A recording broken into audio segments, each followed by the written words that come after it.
Howdy y'all, it's Nick and welcome to the channel, and welcome Gemma, my 2026 Lexus GX550 Overtrail.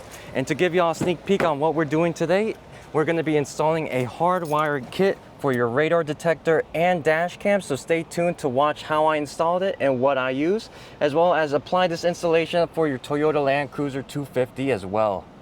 Alright, so I'm in the GX, and what I've got here is the FitDVR. So I read on the forums that this is a good device that taps into your mirror power, and it gives you the ability to plug in your dash cam and your radar detector. So let's go ahead and unbox this. So I took a peek in here earlier. So what you have in here is the FitDVR little box, and it does have a small little screen on it, which is cool. It'll show you the voltage display from there, but we'll find out once we get it all plugged in. And what I really do like about this kit is it comes with all the different cables that you could possibly need. So here, let me show you the interfaces here. You got a USB port and the 12-volt barrel plug right there, and the accessories it comes with are the different USB cables. So you got 3 different USB cable options. So you got the mini USB, USB-C, and micro USB. And so that's going to be for your dash cam needs. And for your radar detector, you use the 12-volt barrel plug. And let me go ahead and open this up. So I'm going to be installing the Uniden R7 here in the GX, and as you can see, it takes this RJ11 plug right there. So the plug we'll need is this one here with the 12-volt DC barrel on one end and the RJ11 on the other side. But the other options you do have, these are probably for your other radar detector models. So you have, if I can pull it out here,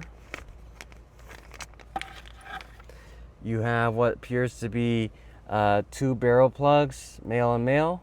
This one's going to be your male and male also. I'm not sure what the differences are depending on what radar detector model you're using, whether it's S-Core or the other brands. It'll take those ones, but we'll use the one I showed here. And then for our dash cam, it uses USB-C.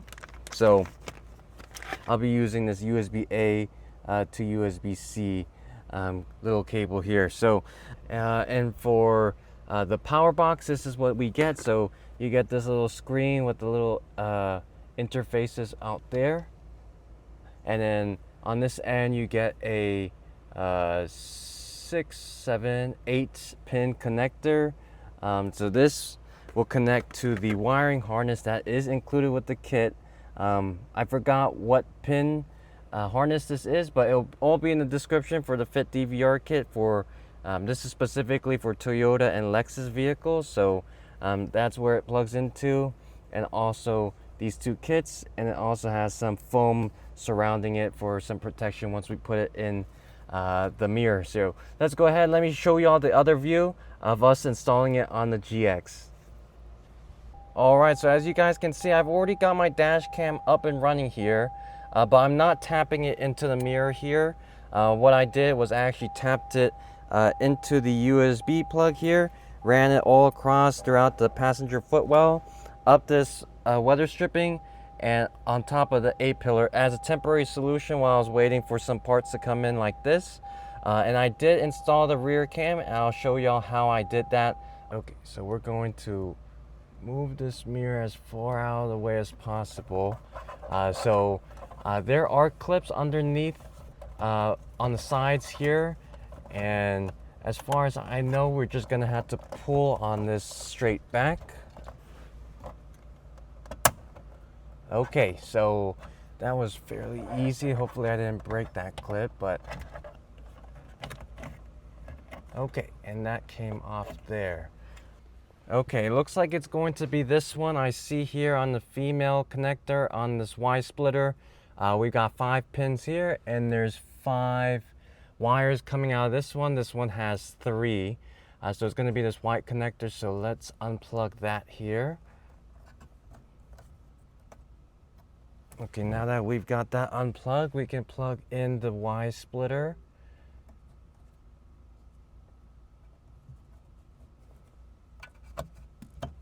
Okay, now looks like there is a good amount of space here on inside this bottom cover, so we got plenty of room to fit this excess in here. And then we're gonna have to figure out how I'm going to route this 8-pin connector. Oh, I didn't see this, but the FitDVR does come with a little pry bar tool, so that is nice. I didn't see that in the box. Okay, so my plan is I don't want to keep this in the box since there's a screen here, and maybe it's nice to have some ventilation for this. So I'm gonna try to stick it somewhere underneath here. It does come with a 3M VHB tape connected onto the back of the box, which is nice. So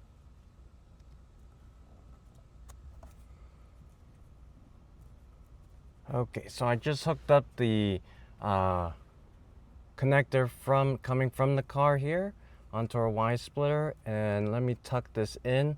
I think I know where I'm going to put it, but it looks like at least for the dash cam, the provided cable is a little too short, the USB cable there, so I might need a slightly longer one. I think this might be 6 inches, so I might need 1 foot to reach my dash cam, but the one for the radar detector shouldn't be a problem since I'm going to be mounting it under the mirror here. And let me go ahead. I just want to plug this up and see if this works here. Okay, so here's the harness coming from the car.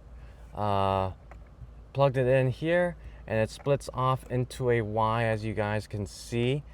Plugs into the connector here for the mirror. I believe this powers the auto dimming feature on the rear view mirror. And then here we've got the 8-pin connector that's dangling right now here.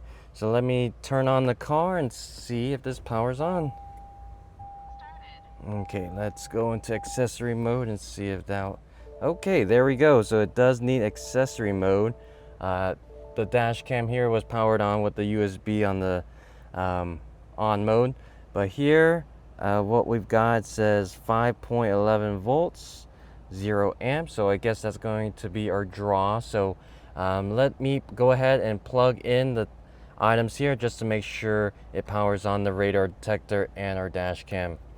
For a radar detector, we got our 12 volt DC here. Okay, that plugs up. And let's turn this on here. You guys get the view first.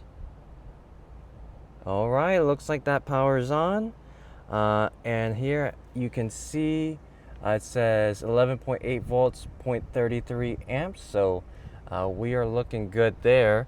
And let me also do the dash cam here. So let's plug in the USB.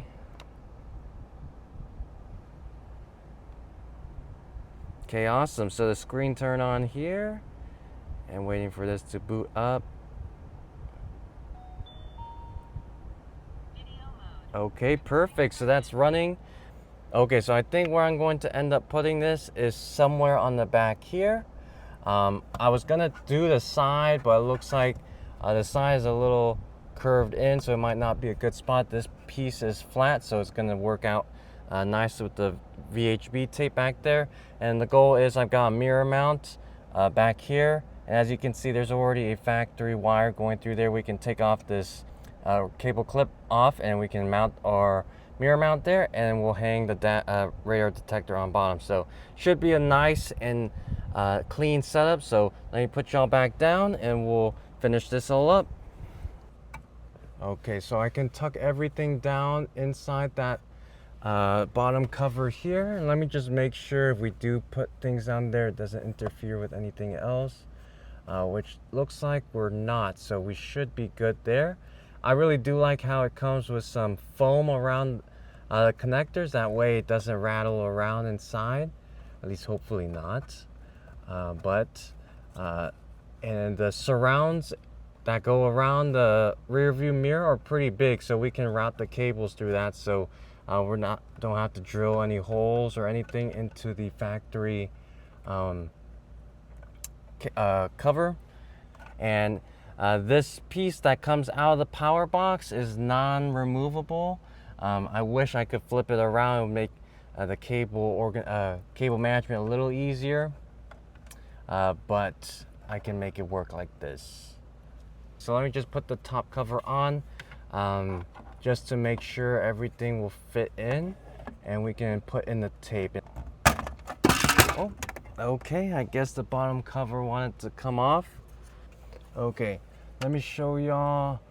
I'm not sure if it'll be in focus, but if you guys can see back here, the top cover has some rails. You enter it in, and once you're in the rails, you can push back and it'll lock in on this clip back here. Sorry if it's not in focus.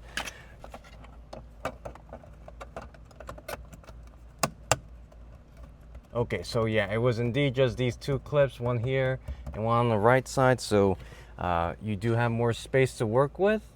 But let me tuck all of this back in again.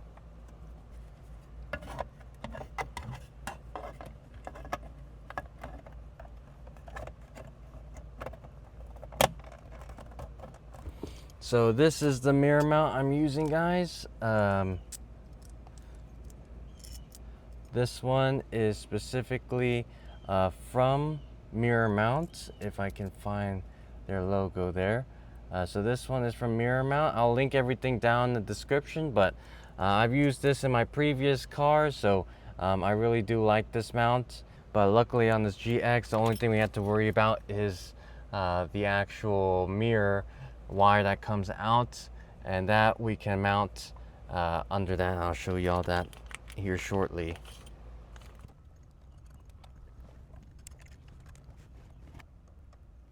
Okay, so those are hand tight there.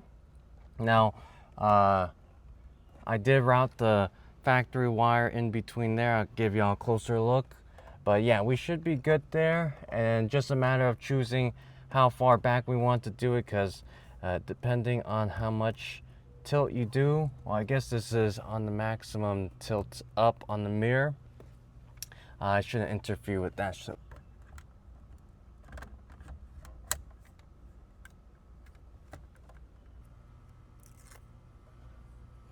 and this looks like the good VHB tape. It's very thick, so should work even if you do put it on slightly curved surfaces, but this one is fairly flat, so it should get some good adhesion here. All right, that ain't going anywhere. So let me go ahead. We'll plug everything up here and let me screw these down. We'll see if everything works. All right, guys, so everything is installed, and as a spoiler, I'm actually filming this 1,500 miles after I initially installed it, so it's been holding up great. And as you guys can see, our FitDVR is running here, 5.12 volts for our dash cam, 12.7 volts for a radar detector. And as you guys can tell, I've got a different model here. This is the Uniden R3 versus the R7 I was initially showing, as well as the power port has moved from the right side on the R7 over here to the left side on the R3. That means I had to custom make a longer cable for this, because the original cables are a little too short. These are about 7.5 inches, which, you know, I thought that was massive, but I guess not for our situation here. But you can also see that I've got a braided USB-C cable now. So this is a 1.5 foot cable, right angle for the dash cam here. And this has worked out great. I could have managed it a little better by tucking this inside of our mirror housing, but I just tucked in the excess up inside the headliner. But guys, it fits really well. In terms of mounting the dash cam here, it does limit the sun visor just a little bit, but honestly, you're not losing out on much. The windshield is pretty vertical, so guys, you're not losing on much visibility in that fashion. But let me show y'all the driver's perspective just to see, show y'all what I see. All right, guys, so hopping in the driver's seat, here you can see the radar detector in full view, but not the dash cam, guys. So our radar detector is right here in the middle. I wish it was tighter up against the bottom of the mirror here, but I guess that's fine because we've got the garage openers here anyway, along with the buttons on top of the radar detector, so that's not really a problem. And with the dash cam, it's perfectly out of sight behind the mirror here. So here on my driver's perspective, you can just see the radar detector here, but taking that road trip to El Paso this hasn't really bothered me much at all. So guys, this is a perfect location for it in my opinion, as well as the dash cam. It's still in reachability. If I need to hit the save clip button right here in the middle, I can just lean over and push it right there. But guys, it's not distracting whatsoever. Along with this radar detector, I can easily hit the mute button if I so desired. And guys, if you want to stay tuned, I'll show y'all how to install the rear dash cam back there just by running it through the top. Alright, so we're going to go ahead and install the cable for the rear cameras. So what I've got is the 9-meter cable from ROVE from Amazon, and I'll have all the links down in the description, but this should be plenty long. This is about 30 feet. So I'm planning on running the cable all the way through the top. I was originally going to go down through the bottom, but I'll show y'all closer down there that it's going to be a little difficult if you run it through the bottom. So we're just going to run it across the headliner all the way across the B pillar and C pillar back there. So let's go ahead and get started.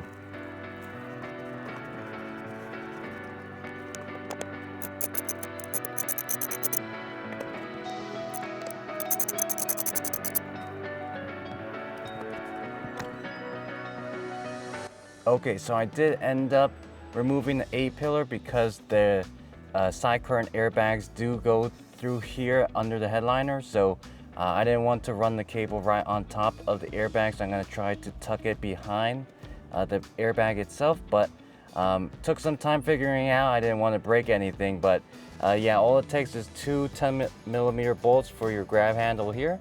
Once you remove those, there is a singular fastener or clip right there. All you need to do is pull it out. It does take a little bit of force, so just go ahead and pull it out. So I'm going to try and run the cable behind here underneath the airbag.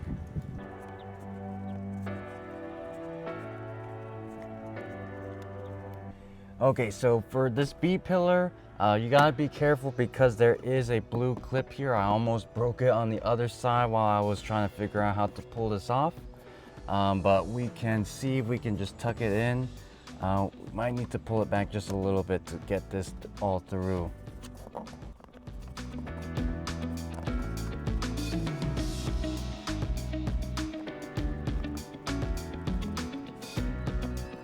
I'm hoping this is just easy to be correct.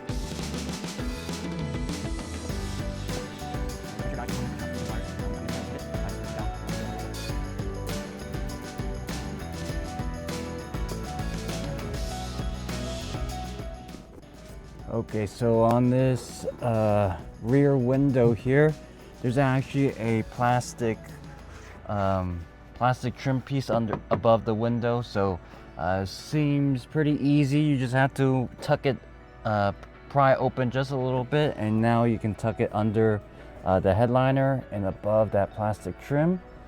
So it's actually not going to be too bad to do it.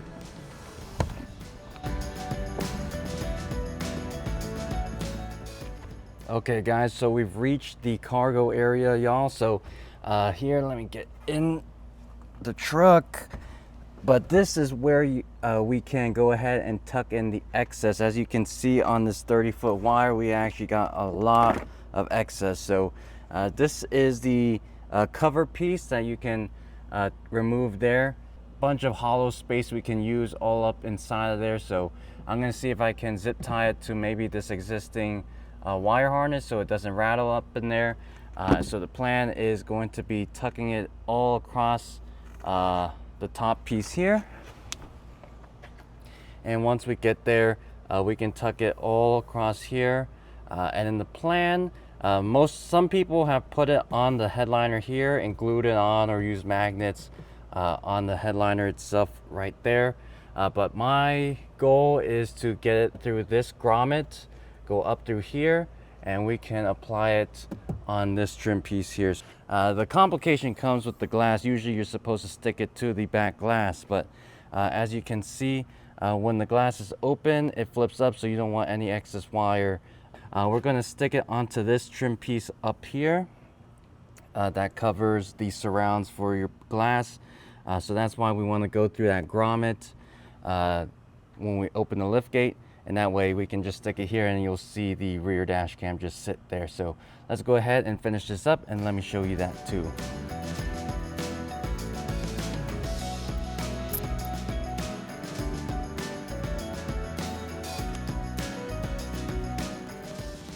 this top grommet here is pretty easy. So this isn't all entirely rubber here, so that can pull out easily. But here, so it is held in by clips. Looks like I might have broken one.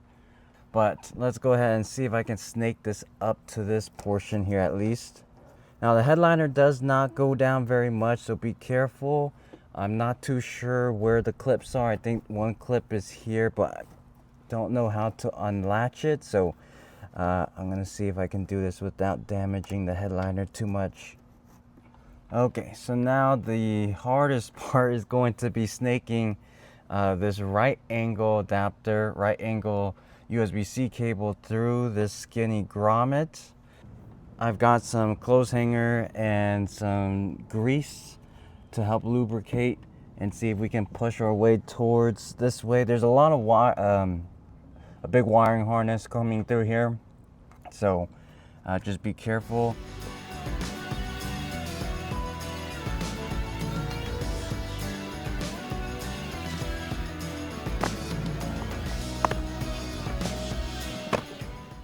Alright, looks like Toyota improved how to clip this on. Last time on my Highlander, a lot of the clips fell inside to the tailgate, but here's what the clips look like. Your standard trim piece clips, so hopefully that's easy to put back in.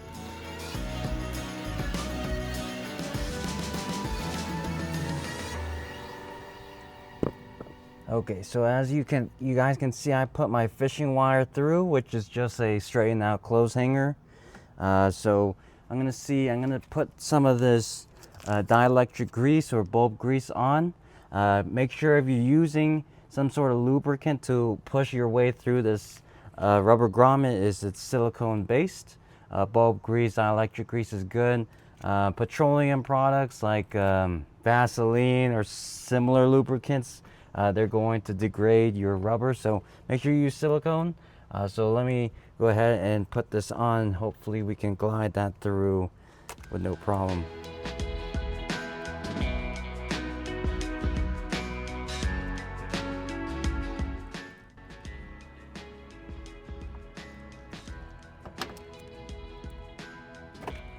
Okay, well that was actually pretty easy. I've never used dielectric grease before, but that slipped right through, so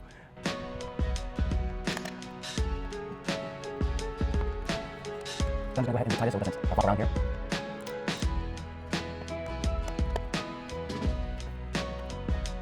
Again, tight seal.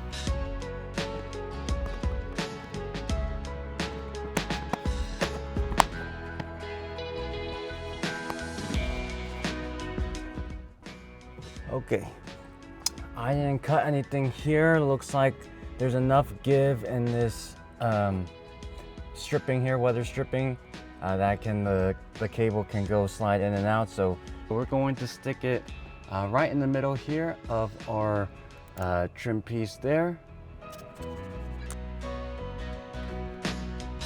Alright guys, so the rear cam is fully installed. As you guys can see, I've got it stuck on right here in the middle. And guys, this is actually being filmed after that 1,500-mile road trip to El Paso, and it has not fallen down, but that isn't without reapplying it. So guys, after that initial installation, I had this keep falling down. So what I had to do to keep it sticking for that road trip was use this 3M Adhesion Promoter. So what I did was actually reapplied my own 3M VHB tape on top there. I rubbed this adhesion promoter all across the textured plastic trim here, as well as use a heat gun to heat it up just to give it the maximum adhesion, guys. So it's basically glued onto this plastic trim and it has not fallen down. But of course, it is 100 degrees here in Texas, and that's probably contributing to it. So we'll find out if it falls down again once it starts cooling down. But guys, doing it that way has worked for me very well. And as well, guys, as you can see, I did end up drilling a hole here in the plastic trim for this cable to snake through, just because the weather stripping was pushing down against the cable a little too much for my liking. So just drill a small hole for that to come out. But overall, it's been sticking real great. So that finishes the rear cam installation. All right, guys, so that covers the radar detector and dash cam install on this GX550. I just got this truck, so guys, if you're interested in seeing more content on this truck, consider liking and subscribing. I'm so excited to show y'all what I'm going to do with this truck. And if y'all also enjoy Tesla content, I've got more content on the way for my Model Y as well. So stay tuned for those videos, but otherwise, I hope y'all enjoy the rest of y'all's day.